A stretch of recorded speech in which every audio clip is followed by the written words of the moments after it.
Bapak dan Ibu jamaah yang dirahmati oleh Allah Subhanahu wa Ta'ala, tadi malam dalam sebuah majelis taklim kita, saya ditanya oleh salah seorang jamaah kita, Ustaz, apakah benar ada yang mengatakan kalau kita sholat berjamaah, seandainya sebahagian dari jamaah itu mendapatkan kekhusyuan di dalam sholatnya, maka jamaah yang lain yang tidak khusyuk akan mendapatkan juga manfaat dari kekhusyuan yang bersangkutan tadi.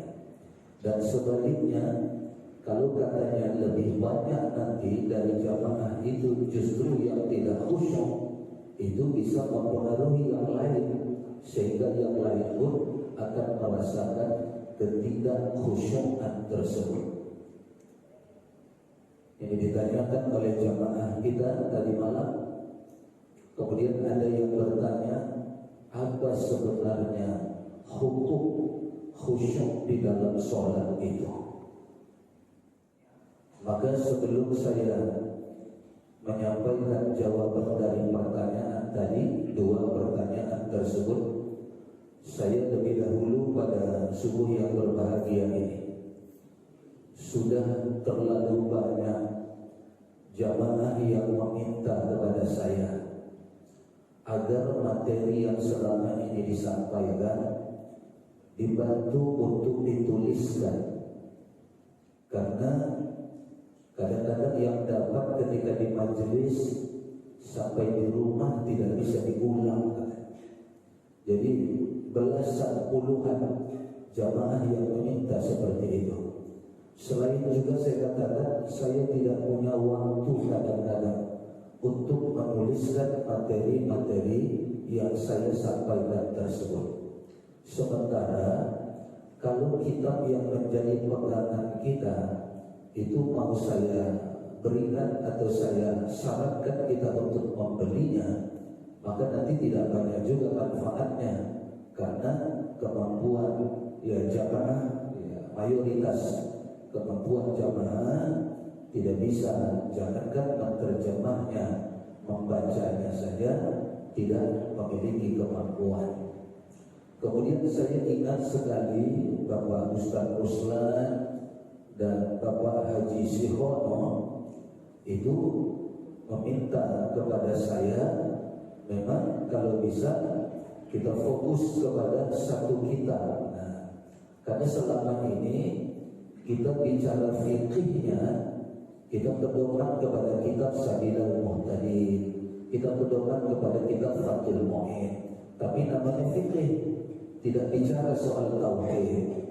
Kita mau kaji soal tauhidnya, nanti kita pegang kitab yang namanya Ad-Durrun Nafis, tapi dia hanya bicara tauhid. Nanti ketika kita mau bicara tasawuf, maka pegangan kita selamanya kitab Al-Hikam, tapi dia hanya bicara tasawuf, tidak ada bicara yang lain-lain.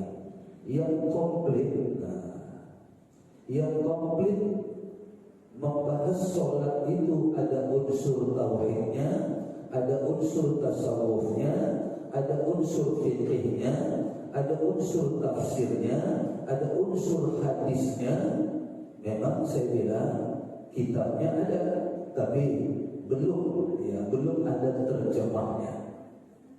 Tapi melalui usaha saya yang begitu lama, maka saya menemukan sudah Bapak dan Ibu jamaah yang dirahmati oleh Allah, bahwa kitab yang selama ini jadi pedoman kita, Al-Khusyu'u fi Shalah fi Dhai'il Kitab wa Sunnah, tuntunan khusyuk di dalam sholat berdasarkan kepada Alkitab, Al-Quran, wa Sunnah, dan hadis Nabi kita Sallallahu Alaihi Wasallam.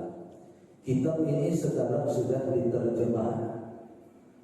Dalam kitab terjemahnya, nama kitabnya Panduan Lengkap Sholat Khusyuk, menuntun Anda meraih kekhusyukan dalam sholat berdasarkan Al-Quran dan Sunnah.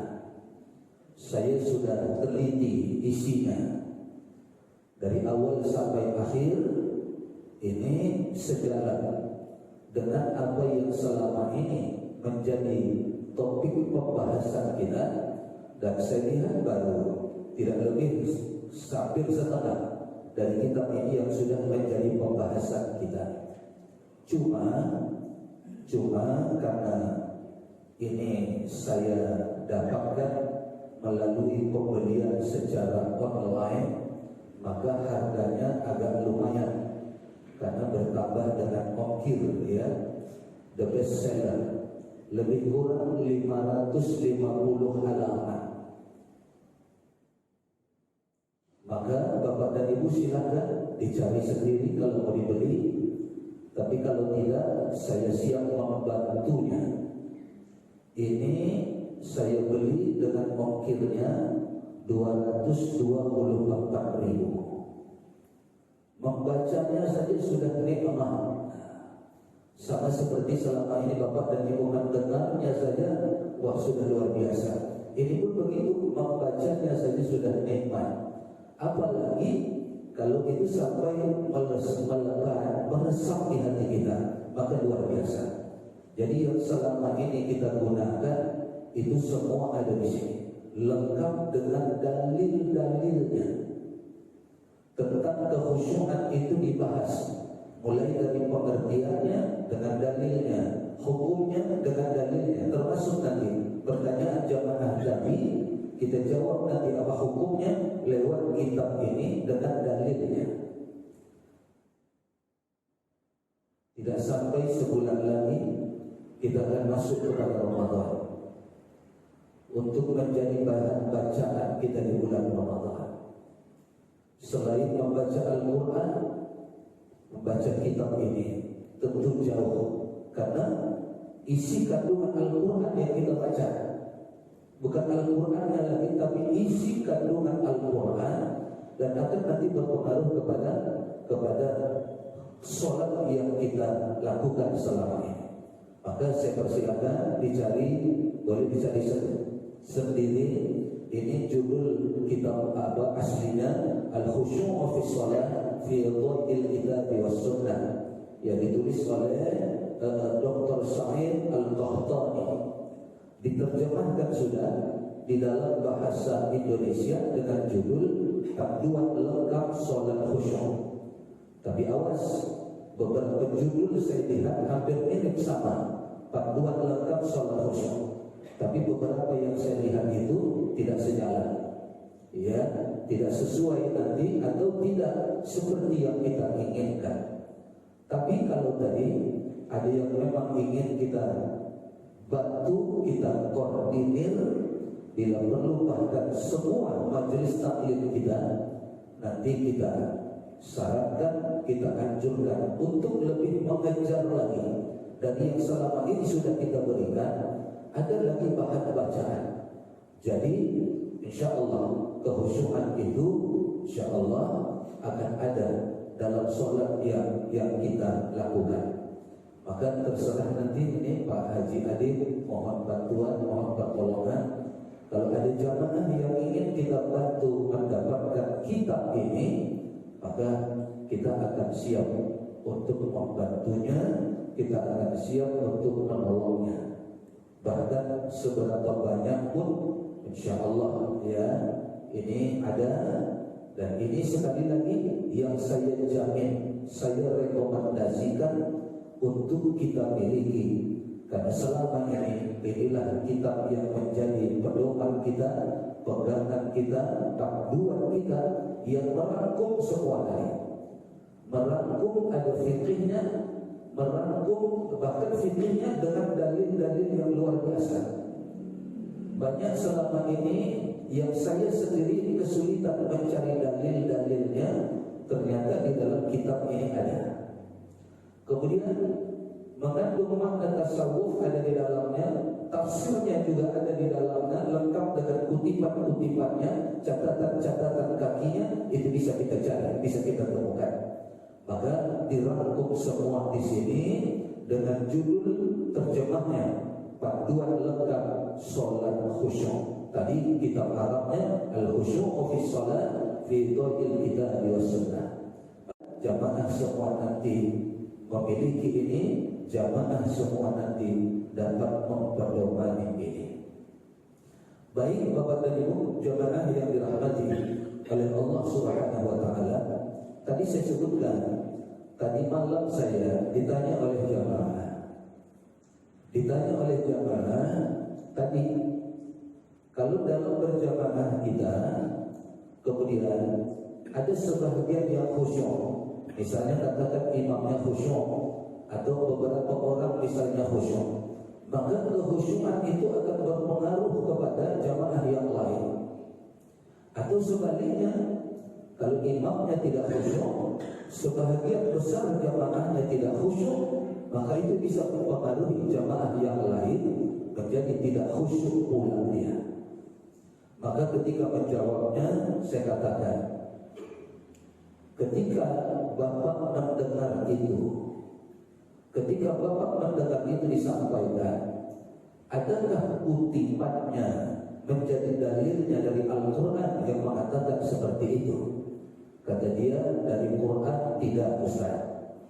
Maka saya bilang, saya pun tidak pernah membaca Al-Quran yang isi kandungannya ada seperti itu. Kemudian apakah ketika Bapak mendengar itu disampaikan orang tersebut, dia mengemukakan dalil hadis-hadis dari Nabi kita Sallallahu Alaihi Wasallam? Kata dia juga tidak, Ustaz. Maka saya katakan juga, saya pun tidak pernah menemukan dalil hadis yang menerangkan hal seperti itu. Kalau begitu menurut Bapak, ketika yang bersangkutan menyampaikan itu, apa yang menjadi dalil yang dia sampaikan? Kata dia, kayaknya ini pemahaman saja, Ustaz. Pemahaman saja bahwa khusyuk sebagian orang bisa berpengaruh kepada sebagian orang. Sebaliknya, ketidakkhusyukan sebagian orang itu mempengaruhi bagi sebagian orang. Maka kemudian saya jawab, Bapak dan Ibu jamaah dirahmati oleh Allah, selama ini kita sholat, apakah yang diungkapkan tadi pernah kita rasakan? Kita merasakan khusyuk tiba-tiba, mungkin pengaruh khusyuk dari jamaah yang lain. Atau kita, saya katakan, tiba-tiba merasa tidak khusyuk dalam sholat yang menurut kita dipengaruhi oleh jamaah-jamaah yang lain. Kata jamaah, rasanya tidak pernah merasakan yang seperti itu. Baik, saya bilang, itu yang pertama, benar.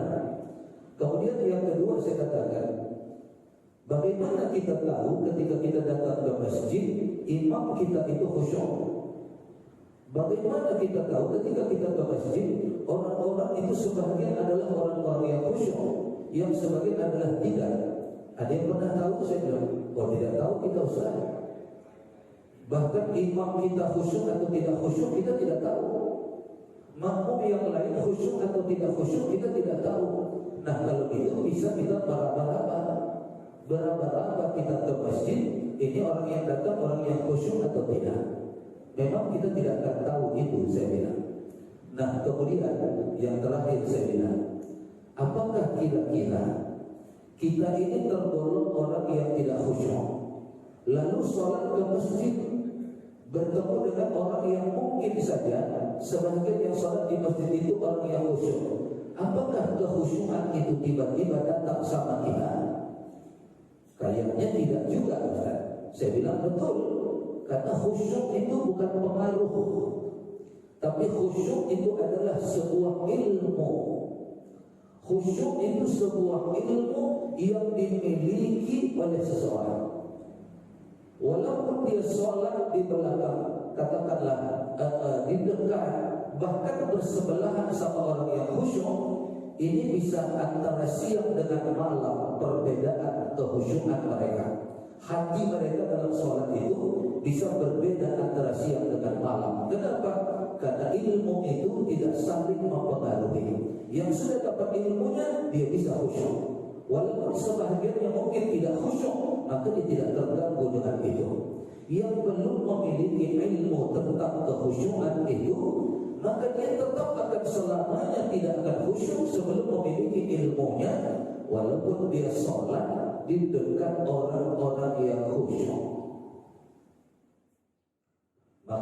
bilang berdasarkan ayat Al-Quran, hadis-hadis Nabi Sallallahu Alaihi Wasallam, dan kemudian pendapat-pendapat ulama yang tidak kita temukan, maka saya katakan apa yang dikatakan tadi justru bisa menyesatkan sebagian orang. Kenapa? Orang akan malas belajar tentang kekhusyukan karena dia hanya berharap ke masjid saja dan tidak berpengaruh dari orang. Itulah yang terjadi selama ini, saya katakan. Itulah yang terjadi selama ini. Maka dari itu jangan dipercayai pendapat yang seperti itu, karena pertama, tidak diterangkan dalam Al-Quran. Yang kedua, tidak diterangkan dalam hadis Nabi kita Sallallahu Alaihi Wasallam. Yang ketiga, tidak ada pendapat ulama-ulama terkemuka yang kita temukan seperti itu. Yang keempat yang saya katakan, maka harus kita tolak, karena itu bisa menyesatkan pikiran kita. Kita nanti akan menjadi malas belajar sholat, terutama belajar tentang kekhusyukan. Kenapa? Karena menganggap akan ada pengaruh nantinya. Ada di satu masjid, saya kalau sholat cari dekat ustaz, kata dia. Nama pulang, saya bilang, mudah-mudahan kekhusyukannya ular, kata dia. Sudah ada yang berpahaman begitu. Maka tidak, saya bilang tidak. Cari ilmunya, dapatkan tuntunannya, insya Allah itulah jalannya. Bukan nebeng-nebeng sama orang saya. Tapi kalau modalnya sudah ada, lalu kita diimami oleh imam seperti Ustaz Amin tadi, seperti Haji Deli beberapa subuh yang lalu, Ustaz Ruslan beberapa subuh yang lalu, maka ketika mereka membaca ayat dengan adunan-adunan yang itu bisa mempengaruhi. Kenapa? Karena modalnya sudah ada sama kita. Tapi kalau kosong melompong itu tak banyak berpengaruh. Tapi kalau modal ilmunya sudah ada, itu menambah pengaruh.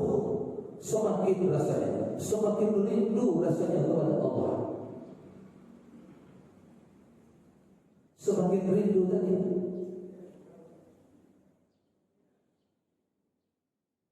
Semakin rindu, ya ayyuhan nafsul mutmainnah, wahai nafsu-nafsu diri-diri yang tenang, ya Allah. Irji'i ila rabbiki radiyatan mardiyah. Kembalilah engkau kepada Tuhanmu dengan menghadapkan ridhonya. Fadkhuli fi ibadi. Bergabunglah engkau dengan hamba-hambaku. Amin ya Allah. Wadkhuli jannati. Jadilah engkau menjadi ahli surgaku, kata Allah. Amin ya Allah. Karena yang tidak ngerti bagaimana mau datang kekhusyukan itu, enggak tahu pun dia apa yang dibaca, apa yang dibawakan oleh imamnya tadi. Padahal itu ya Allah, kita hanya tinggal memohon saja kepada Allah. Amin ya Allah. Amin ya Allah. Ketika dikatakan itu tadi, irji'i ila rabbiki, kembalilah kepada Tuhanmu ya Allah. Apa berpikir kembali kepada-Mu. Radiyatan mardiyah, dalam keridhaan Allah Subhanahu wa ta'ala. Amin ya Allah. Amin. Fadkhuli fi ibadi. Bergabunglah engkau dengan hamba-hambaku, kata Allah. Amin ya Allah. Amin. Itu saja hadir dalam hati kita. Kenapa? Kita paham. Kita paham. Kerinduan itu akan datang. Makanya selalu saya sampaikan betapa Rasulullah itu, terutama dalam sholat sendirinya, dalam sholat sunnahnya, dia senantiasa menangis dalam kerinduan kepada Allah. Karena itu tadi ngerti, paham, tidak lain dan tidak bukan. Jadi sekali lagi, kalau modalnya sudah ada, itu akan berpengaruh. Imam yang membimbing kita itu akan membawa pengaruh. Tapi kalau imam yang membimbing kita tidak membawa pengaruh, tapi modal juga sudah ada, kita bisa bertahan sendiri. Bertahan, Pak.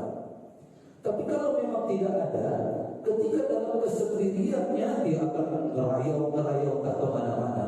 Bahkan ketika imamnya bisa membawa, membantunya juga tidak pengaruh. karena modalnya belum ada. Nah, makanya saya katakan khusyuk itu harus dipelajari, tidak boleh tidak, saya katakan. Itu yang pertama. Kemudian yang kedua, pertanyaan itu tadi Bapak dan Ibu, ini kita ambil dari sini nih. Sudah pernah juga saya sampaikan, tapi supaya lebih komplit, lebih lengkap. Ketika kita ditanya, apa hukum khusyuk itu sebenarnya, Ustaz? Bahkan jamaah itu lebih jauh lagi. Walaupun tidak jauh, nanti saya terangkan. Bedakah sholat wajib dengan sholat sunnah? Apakah khusyuk itu hanya diperintahkan untuk sholat wajib, sementara sholat sunnah boleh tidak? Sampai begitu. Ya, pertanyaannya itu meluas ya. Nah, maka untuk pertanyaan yang utama tadi, apa hukum khusyuk di dalam sholat itu? Maka di dalam kitab ini, Bapak dan Ibu, ini versi terjemahnya ya. Versi terjemahnya panduan lengkap sholat khusyuk yang tadi saya sebutkan. Kitab aslinya itu al-khusyuk fi shalah fi dhil ibadi was sunnah. Nah, di sini disebutkan bahwa berdasarkan ayat-ayat Al-Qur'an dan hadis-hadis Nabi sallallahu alaihi wasallam, ayat Al-Qur'annya lengkap ada di sini. Hadisnya juga lengkap di sini. Nanti kalau sempat kita sebutkan ya. Kalau tidak sempat, nanti ketika Bapak dan Ibu sudah memiliki ini, baca dengan puas. Saya saja tidak ada puasnya, mengulang-ulangnya. Karena sekali baca belum masuk dalam ingatan. 2 kali baca juga kadang-kadang belum mendarah daging dan lain sebagainya. Tidak ada puasnya. Membacanya saja nikmat, membacanya saja indah, apalagi ketika kita mempraktekkannya. Bapak dan Ibu jamaah dirahmati Allah. Nah, di sini disebutkan bahwa berdasarkan ayat-ayat Al-Qur'an dan hadis-hadis Nabi kita sallallahu alaihi wasallam, maka jumhur ulama yang sahih itu berpendapat bahwa khusyuk di dalam sholat itu hukumnya adalah wajib.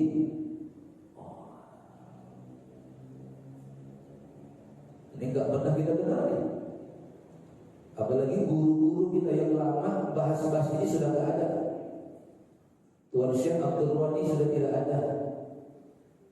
Tuan guru kita Yunus Mohan sudah tidak ada. Tuan guru kita Habib Ridho sudah tidak ada. Yang sekarang tak lagi bahas-bahas ini. Tidak ada lagi yang menuntut kepada kekhusyukan. Mereka kadang-kadang menuntut kita misalnya belajar hadis, ya lewat kitab Bulughul Maram atau yang lain-lain sebagainya. Belajar tafsir lewat Ibnu Katsir atau tafsir Al-Maraghi misalnya. Ketika belajar fikih, ada yang lewat Kifayatul Akhyar, ada yang lewat Fathul Mu'in, ada yang lewat Sabilal Muhtadin misalnya. Dalam tauhid ada yang membahas lewat itu tadi Ad-Durrun Nafis misalnya. Dalam hal sifat-sifat 20, tapi yang menggambarkan ke arah sini itu yang tidak kita temukan. Maka di sini ini indah sekali Bapak dan Ibu, dan saya berjanji kalau sudah saya temukan ini akan semakin kita sebar luaskan majelis ini. Kalau kemarin saya pikir hanya saya sendiri yang bisa membacanya, melihatnya, memahaminya, tapi sekarang semua orang sudah bisa. Ya, jadi ini saya rekomendasikan. Di sini disebutkan di antara dalil yang mengatakan bahwa khusyuk itu adalah wajib di dalam sholat. Wajib artinya dikerjakan berpahala. Kalau ditinggalkan berdosa. Kapan dia berdosa? Ketika dia tidak khusyuk.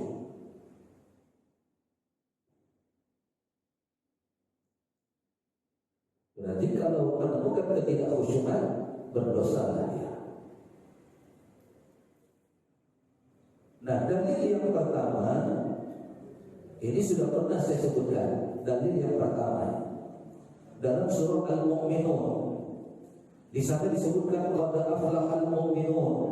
Beruntunglah orang-orang yang beriman itu. Siapa mereka? Alladzina hum fi salatihim khashi'un.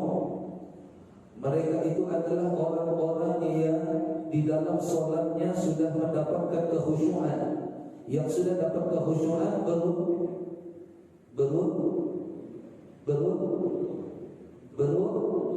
halo, yang sudah mendapatkan kekhusyuan berdasarkan ayat ini lawannya yang belum mendapatkan kekhusyuan di dalam sholatnya lawannya. Maka supaya dia jangan merugi, wajib salah dasarnya. Orang beriman itu tidak boleh merugi.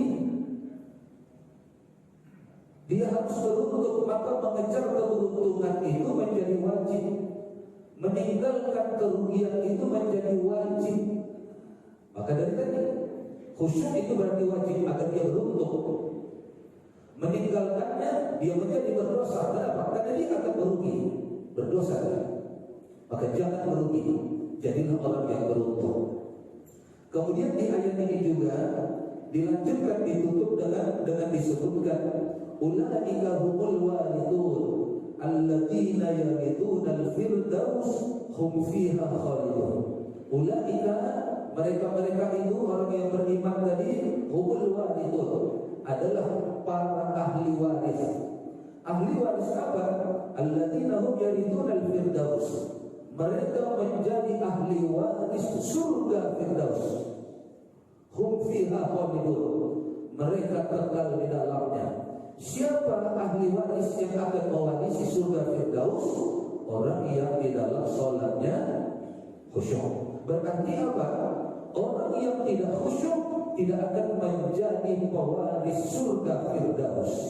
Maka khusyuk itu menjadi wajib supaya dia menjadi pewaris surga Firdaus. Kalau dia tidak memiliki, maka dia tidak akan menjadi ahli waris surga Firdaus. Maka ini dasar khusyuk itu menjadi wajib. Itu disebutkan dalam ayat ini. Kemudian disebutkan ayat lainnya yaitu dalam surah Al-Baqarah. Ini dalil dari lengkapnya kitabnya. Wasta'inu bis-sabri was-salah wa innaha lakabiratun illa 'alal khashi'in. Ini sudah pernah saya sampaikan. Wasta'inu bis-sabri was-salah. Jadikanlah sabar dan salat sebagai penolongmu. Jadikanlah salat sebagai penolongmu. Jadikanlah salat, kalau disebut ini, dan sabar. Jadikanlah sabar dan salat menjadi penolongmu. Wa innaha lakabiratun. Tapi salat yang bisa menjadi penolong itu tidak mudah. Lakabiratun, tidak mudah. Walaupun arti sebenarnya itu berat begitu. Saya sederhanakan, tidak mudah. Bahwa salat yang bisa menjadi penolong kita itu, penolong di dunia, penolong di alam kubur, penolong nanti di akhirat, itu tidak mudah. Lakabiratun illa 'alal khashi'in. Kecuali salat yang di dalamnya ada kekhusyuan, maka itu akan mudah menjadi penolongnya ketika di dunia, di alam kubur maupun di akhirat nanti. Maka kalau salat tidak bisa menjadi penolong kita, untuk apalah itu?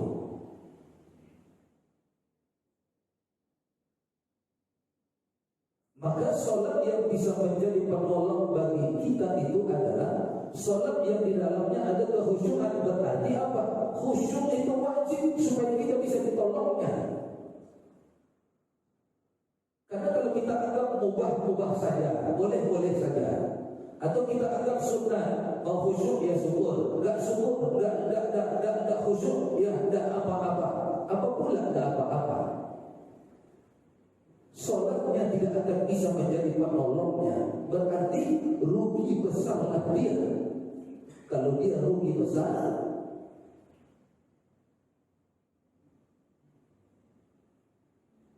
khusyuk itu menjadi wajib supaya kita jangan rugi. Khusyuk itu menjadi wajib Supaya sholat itu bisa menjadi penolong kita, khusyuk itu menjadi wajib. Coba berapa banyak orang yang tidak mendengar ini, Pak? Berapa banyak yang orang yang tidak mendengar ini?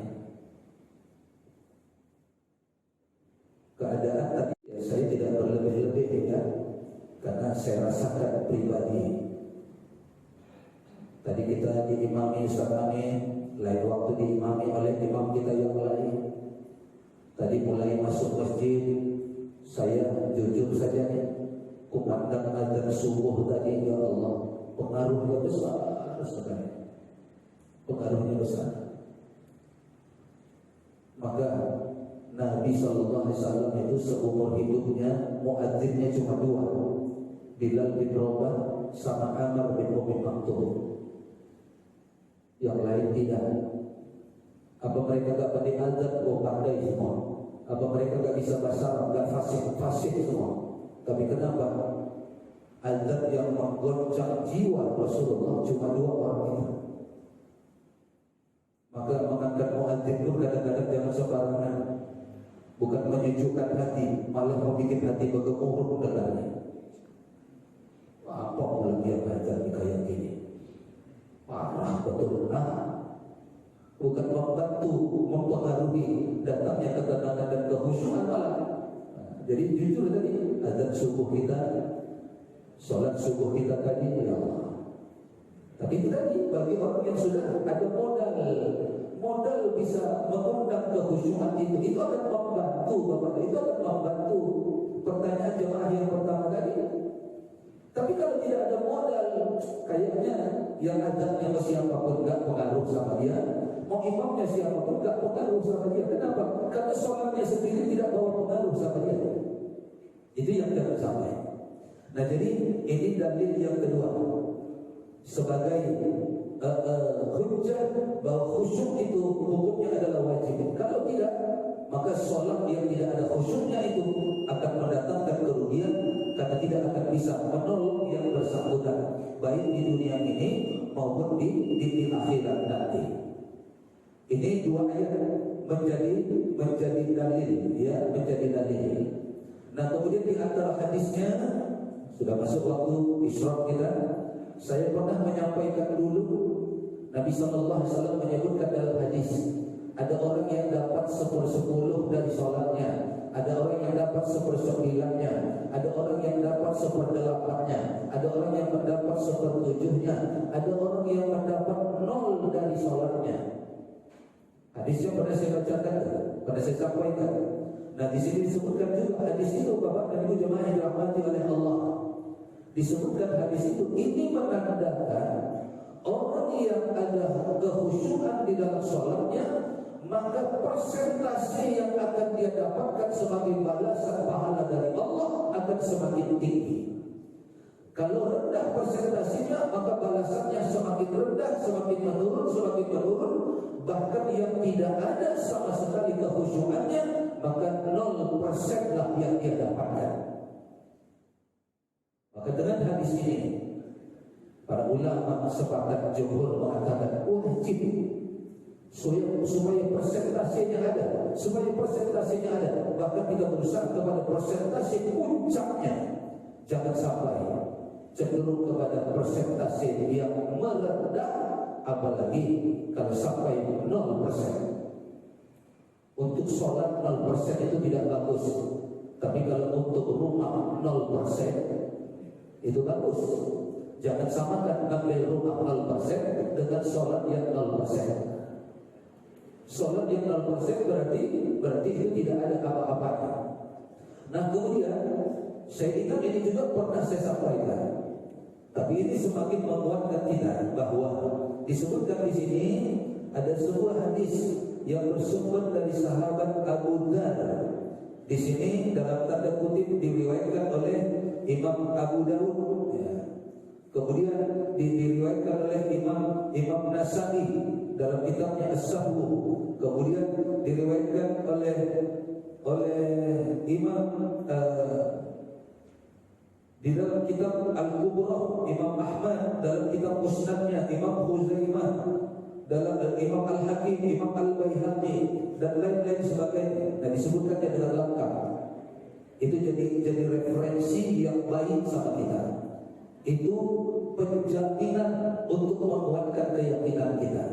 Maka dikatakan di sana, la yazalullahu muqabilan 'alal 'abdi fi salatihi ma lam yaltafit fa idzal tafata insarafa 'anhu.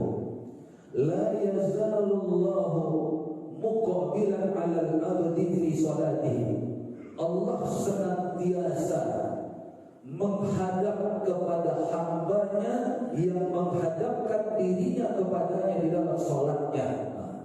Jadi Allah senantiasa menghadapkan, tidak disebutkan apakah sifat basornya maha melihatnya, apakah sifat kasih sayangnya memandangnya dengan kasih sayang kepada hambanya yang merasa menghadapkan dirinya kepada Allah di dalam sholatnya. Malam yaltafit, itu kuncinya. Tapi selama si hamba itu tidak berpaling, malam yaltafit, selama si hamba itu tidak berpaling di dalam sholatnya, berpaling dari ingat kepada Allah, dia tidak berpaling dari itu, dia tidak berpaling dari bermunajat kepada Allah. Lalu dikatakan fa'idal tafata, tapi apabila si hamba itu berpaling, tidak ingat kepada Allah, tidak munajat kepada Allah, tidak merasa bercakap-cakap kepada Allah, bahkan cenderung merayau, melamun-lamun entah kemana-mana, maka disebutkan di sini insarafa anhu, Allah pasti akan meninggalkannya. Maka wajib supaya jangan ditinggalkan oleh Allah, kita wajib senantiasa merasa menghadap kepada Allah. Dan itulah di antara tanda kehusyukan. Maka khusyuk itu wajib supaya kita tidak ditinggalkan oleh Allah ketika kita sholat. Khusyuk itu wajib supaya Allah tetap memandang, menatap, melihat, memperhatikan kita ketika kita sedang sholat. Khusyuk itu wajib supaya Allah tidak meninggalkan kita, supaya Allah jangan sampai tidak berkenan memandang kita, supaya jangan sampai Allah sampai tidak berkenan menatap, mendengarkan apapun yang kita ucapkan dalam sholat kita. Maka wajib khusyuk itu menjadi wajib agar Allah terus memandang kita, agar Allah terus mendengarkan apa yang kita munajatkan, apa yang kita sampaikan. Itu hadis salah satunya, Bapak dan Ibu, masih banyak lagi. Ada hadis berikutnya, kedua, ketiga, keempat, kelima. Nah, kemudian penutupnya kita tidak sebutkan hadis-hadis tadi satu persatu. Kalau nanti mau kita sebutkan nanti di pertemuan berikutnya agar puas batin ini, bahwa ternyata tidak satu hadis, bahwa ternyata tidak satu ayat Quran. Ini tadi juga yang dibaca oleh Ustaz Amin di rokan yang kedua. Fawailul lil musallin, di batin kita tadi, ya Allah, hamba berlindung kepada, jangan sampai hamba fawail, celaka. Padahal hamba lil musallin, hamba sudah sholat tapi celaka, ya Allah, hamba sudah sholat tapi celaka. Kenapa? Alladzina hum an sholatihim sahun. Kalau khusyuk itu tidak wajib, tidak mungkin Allah celah seperti ini, Pak. Sholat lil musallin, tapi kata Allah fawail, hanya gara-gara yang bersangkutan itu sahun, tidak khusyuk, Allah celah, ya Allah. Maka supaya kita dengan sholat kita jangan dicela oleh Allah, khusyuk itu wajib. Wajib khusyuk agar jangan dicela oleh Allah. Wajib tidak boleh sahur, tidak boleh melalai, tidak boleh merayau, tidak boleh melamun kemana-mana, agar kita tidak tergolong orang yang fawail. Padahal lil musallin, yang fawail di sini bukan orang yang tidak sholat. Yang tidak sholat itu sudah lebih parah, sudah. Kenapa? Yang sholat saja tapi lalai, tidak khusyuk, dia tidak wajibkan bagi dirinya, sehingga dia tidak mau belajar, maka Allah celaka dia. Ya Allah, dicela oleh Allah, dicela oleh Allah. Nah, maka bagi kita selama ini sebagian perjalanan majelis kita ini sudah mengarah ke sana. Kita sudah mulai mengarah ke sana. Tapi apakah itu sudah cukup bagi kita? Atau haruskah kita terus agar sampai benar-benar sampai pada derajat tadi? Apakah 90, apakah 100, mau kita naikkan jadi 90, atau mau lagi jadi 180, apa mau 170, apa, maka tergantung kepada kita semua. Tapi yang jelas, ya saya karena sudah mempelajari, merasakan, mempraktekkan, saya yakinnya bahwa memang benar khusyuk di dalam sholat itu hukumnya adalah wajib.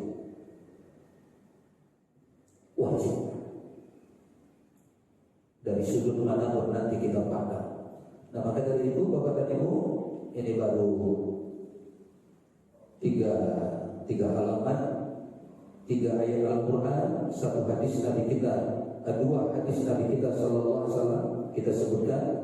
Yang tadi mengatakan sekian, itu 1 hadis. Kemudian tadi yang kita sebutkan hadis dari Abu Dzar yang menerangkan Allah menatap hambanya yang sholat selama hamba itu tidak berpaling. Ketika hamba itu berpaling, Allah pun akan berpaling meninggalkannya. Hadis ini diriwayatkan oleh Imam Abu Dawud, kemudian Imam Nasai, kemudian diriwayatkan oleh Imam Ahmad dalam kitab Musnadnya, oleh Imam Ibnu Khuzaimah, kemudian Imam Al-Hakim, kemudian Imam Al-Baihaqi, dan lain-lain sebagainya. Saya kira ini Bapak dan Ibu jemaah yang dirahmati oleh Allah, selain menjawab pertanyaan jamaah yang tadi malam disampaikan kepada saya sampaikan juga untuk kita pada hari ini. Kemudian menjawab pertanyaannya yang kedua tentang hukum daripada kekhusyukan itu. Jadi masih banyak lagi dalil, insyaallah pada pertemuan berikutnya jika masih dipandang perlu, ini akan kita bahas. Maka sekali lagi saya rekomendasikan supaya daya khusyuk kita semakin kuat dalam sholat, daya zikir kita semakin kuat, kemampuan kita bermunajat, bercakap-cakap dengan Allah, karena paham apa yang kita ucapkan, apa yang kita lakukan, itu akan semakin bertambah dari waktu ke waktu, bahkan sampai akhir hayat kita insyaallah. Saya kira ini yang dapat saya sampaikan. Tidak ada yang ingin disampaikan, ya? Tidak ada? Baik, datang. Amin ya Allah ya mujib as-sa'ilin. Rabbana zidna ilman nafi'an warzuqna fahman wa 'amalan shalihan. Rabbana atina fid dunya hasanah wa fil akhirati hasanah wa qina adzabannar. Walhamdulillahirabbil alamin. Sebelum ditutup, Ustaz Ruslan